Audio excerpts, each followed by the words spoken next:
नमस्कार, सगळ्यांचं स्वागत आहे माझ्या स्वादाची गोष्ट या चॅनलवर. आज आपण करणार आहोत उपवासाचं थालीपीठ.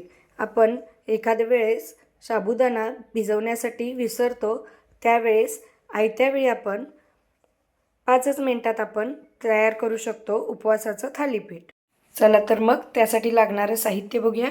मी या ठिकाणी साबुदाणा 1 वाटी आणि वरीचे तांदूळ 1 वाटी दोन्ही समप्रमाणात घेतले आहेत. 2 बटाटे उकडून घेतले आहेत. शेंगदाण्याचा जाडसर कूट आहे, भाजलेले शेंगदाणे आहेत. तूप, सैंधव मीठ, मिरची, जिरे आणि कोथिंबीर. या ठिकाणी साबुदाणा मी मिक्सरला जाडसर वाटून घेतला आहे. असा साबुदाणा आपल्याला मिक्सरला बारीक करून घ्यायचा आहे. मी वरीचे तांदूळ पण मिक्सरला बारीक करून घेतले आहेत.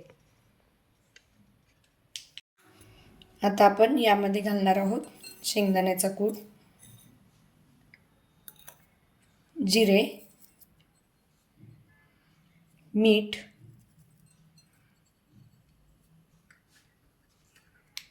मिरची आणि कोथिंबीर. बटाटे असे किसून घालूया, म्हणजे बटाट्याच्या गुठळ्या होणार नाहीत आणि आपलं पीठ एकजीव तयार होईल. आता आपण हे सगळं एकजीव करून घेऊया.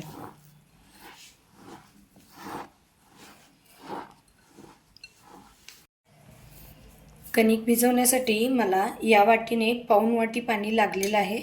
आपण कणिक या पद्धतीने भिजवून घ्यायचं आहे आणि आपण आता याला 10 मिनिटं झाकून ठेवणार आहोत, कारण आपण साबुदाणे न भिजवता घेतलेले आहेत. 10 मिनिटानंतर आपण याचे थालीपीठ थापूया. या ठिकाणी मी एक सुती कापड पाण्यात भिजवून स्वच्छ पिळून घेतलं आहे. आता यावर थोडंसं पाणी घालून आपण तयार मिश्रणाचा थालीपीठ असं थापून घेऊयात. हाताला पाणी लावून घेत असं थालीपीठ आपल्याला खूप पातळही नाही आणि खूप जाडसरही नाही थापून घ्यायचं आहे. तव्याला थोडंसं तूप लावून घेऊया.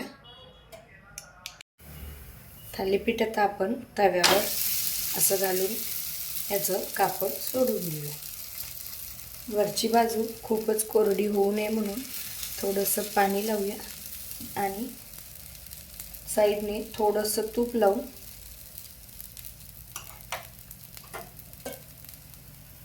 झाकण ठेवून भाजून घेऊया. आता थालीपीठ पलटून घेऊया आणि दोन्ही बाजू खरपूस अशा भाजून घेऊया. खाण्यासाठी तयार आहे खमंग खुसखुशीत असं उपवासाचं थालीपीठ.